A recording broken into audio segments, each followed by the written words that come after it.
झूठी है दुनिया, दुनिया के झूठे ही लोग हैं। दुनिया में सच्ची शाम की यारी लगी मुझे। बन के पुजारी रह गई मैं आठों याम की। बन के पुजारी रह गई मैं आठों याम की। मन में बसाई मूर्ति आनंद धाम की। मन में बसाई मूर्ति आनंद धाम की। मीरा दीवानी हो गई, मीरा दीवानी हो गई मोहन के नाम की। दुनिया की कोई कामना मेरे न काम की।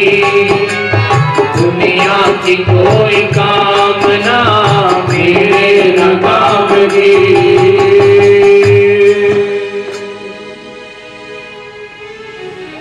पति का साया सर से उठ जाए तो स्त्री को श्रृंगार से कोई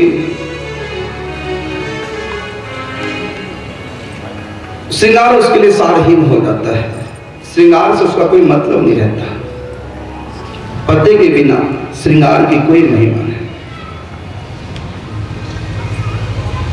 इसी प्रकार से ये संसार जैसे पति बहिना के लिए श्रृंगार फीका है, उसी प्रकार ये संसार भी फीका है। किसके लिए? जो भगवान के भक्त हैं।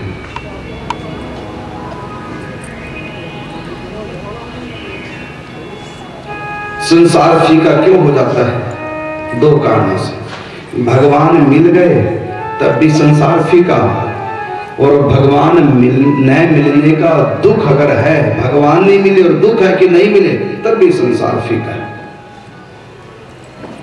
जिसको लगन लग गई, चाहे उसको भगवान मिल गए चाहे ना मिले, जिसको लगन लगी संसार उसके लिए फीका हो ही जाएगा। जैसे मिठाई खाने के बाद चाय फीकी लगती है। मिठाई खाने के बाद ऐसा नहीं कि चाय से मीठा खत्म हो जाता, चाय तो उतनी ही मीठी होती है। जिसके मुंह में मिठाई नहीं है उसको तो चाय मीठी लगती है, जिसके मुख में मिठाई चली गई उसको चाय फीकी लगती है।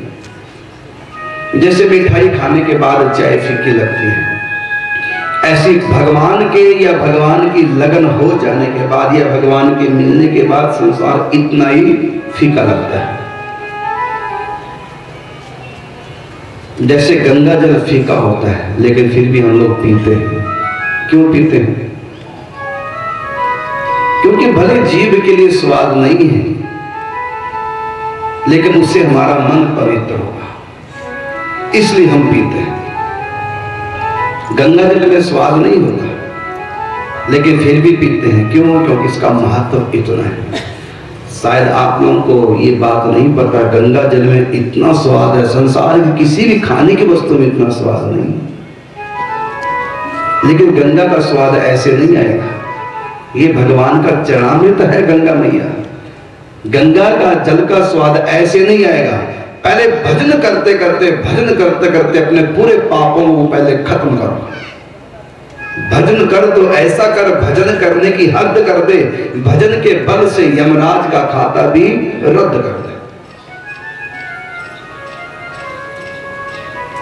उसके बाद फिर गंगा जल अपना स्वाद प्रकट करेगा।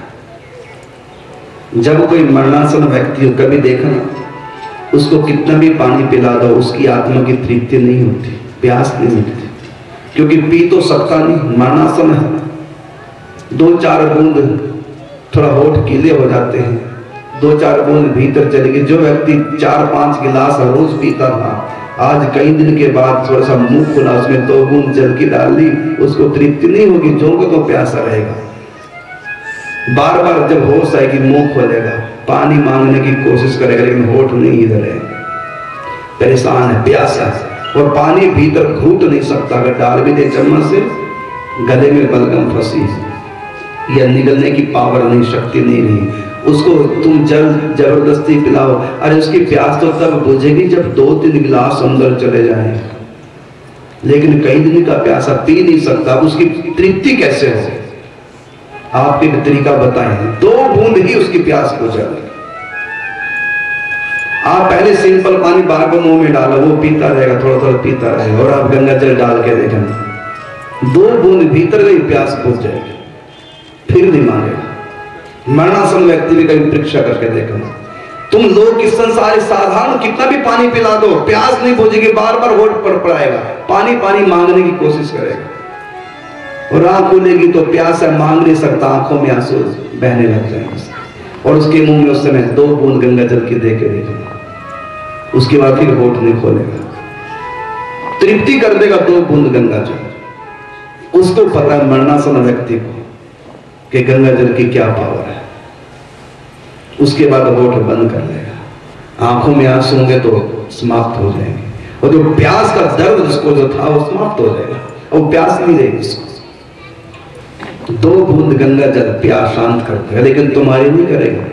तुमको 2 गिलास पानी की प्यास लगी तो 2 गिलास ही पीने पड़ेंगे गंगा जल, 2 बूंद से तुम्हारा कुछ नहीं होगा। कारण क्या? क्योंकि नाम और गंगा जल ये मृत्यु के समय व्यक्ति को ज्यादा प्रभावशाली होते हैं, क्योंकि उस समय मानव जन्म छोड़ के जा रहा है, अंतिम घड़ी है, तो नाम अपना दया कर देता है कि जा रहा है दुनिया से, चलो कृपा कर देता हूं। गंगा जल और प्रभु का नाम कृपा करता है। देखो अजामिल ने कहा था नारायण बेटा बचाओ, सब जानते कहते भागवत की, और भगवान के पार्षद आगे का नहीं आगे, वो तो बिना भाव के पुकार रहा था, तो अपने बेटे का नाम ले रहा था, भगवान के पार्षद क्यों आगे? इसलिए आगे क्योंकि मरते समय के लिए छूट है कि मरने वाला कहीं पुकार रहा हो तो नाम वहां तुरंत काम करता है, और तुम जीते जी करो जरा बेटा नारायण का, भगवान नारायण जाओ तो नहीं आएंगे। क्यों? क्योंकि मृत्यु के समय जितना व्यक्ति असहाय होता है, जितना दीन होता है, जितना निरंकारी होता है, जितना निष्काम होता है, उतना जीते जी नहीं होता। इसलिए उस समय नाम अपना पूरा असर कर देते हैं, बिना मन के बिना भाव के। कहा था बेटा नारायण बचा, और भगवान के पार्षद प्रकट हो गए और यमदूतों को मार के भगा दिया। जितना दीन मरने वाला व्यक्ति होता है, जितना अहंकार शून्य मरने वाला व्यक्ति होता है, उतना और नहीं हो सकता। उसमें दीनता। प्रेत ने सुनी कथा भागवत की, उद्धार हो गया, और तुम जिंदे जी सुन रहे हो। अभी तो 4 भुजाएं नहीं लगी, उसको तो 4 भुजाएं हो गई थी, चतुर्भुज रूप धारण कर लिया था। जितना दीन दुखियों के, और गोकर्ण ने जब भागवत कथा सुनाई थी उस समय केवल प्रेत ही नहीं सुन रहा था, पूरे गांव के गली मोहल्ले के लोग इकट्ठे थे उसमें, सबने भागवत कथा सुनी। लेकिन विमान केवल एक आया था धुंधकारी के लिए, औरों के लिए क्यों नहीं आया? और भी तो थे कथा सुनने वाले, सबने सुनी कथा, क्योंकि वो मृत्यु को प्राप्त हो चुका था, प्रेत आत्मा भटक रही थी, उसमें जितनी दीनता थी, उसको जितना दुख था प्रेत बनने का, इतना तुमको दुख नहीं है इस माया में फंसने का। दुखों में तुम भी फंसे हो, वो प्रेत भी दुखी था, तुम भी दुखी हो, लेकिन प्रेत जितना वो फंसा था उतने तुम अपने आप को मानते नहीं, जबकि फंसे उतने ही हो। प्रेत के पास जितनी टेंशन है ना, उससे 1000 गुनी ज्यादा टेंशन जिंदे लोगों के ऊपर है। लेकिन तुम संसार चाहते हो, संसार में फंसना चाहते हो, बेटा पैदा नहीं हुआ तो संतों से बेटा मांगते हो, संसार में फंसना चाहते हो, और वो धुंधकारी प्रेत संसार से निकलना चाहता था, भटक रहा था प्रेत बन के, भटक तुम भी रहे, लेकिन तुम फंसना चाहते हो और धुंधकारी निकलना चाहता था। दोनों ने कथा सुनी, धुंधकारी ने भी कथा सुनी और गांव के लोगों ने भी कथा सुनी, लेकिन विमान एक ही आया था। किसके लिए? जो माया से निकलना चाहता था उसी के लिए विमान आया, और जो माया में फंसे रहना चाहते थे उनके लिए विमान नहीं था। इसलिए मैंने पहले दिन की कथा में कहा, वैराग्य के आसन पर बैठो तो कथा पूरा असर करेगी। और मृत्यु के समय, जब मृत्यु के समय नजदीक हो, मरणासन व्यक्ति लेटा है, डॉक्टरों के भी हाथ खड़े हैं, आंखें हैं लेकिन दिख नहीं रहा, कान है लेकिन सुनता नहीं, मुंह पे मक्खी बैठी हाथ नहीं उठा सका उठाने के लिए, इतना दीन हो गया।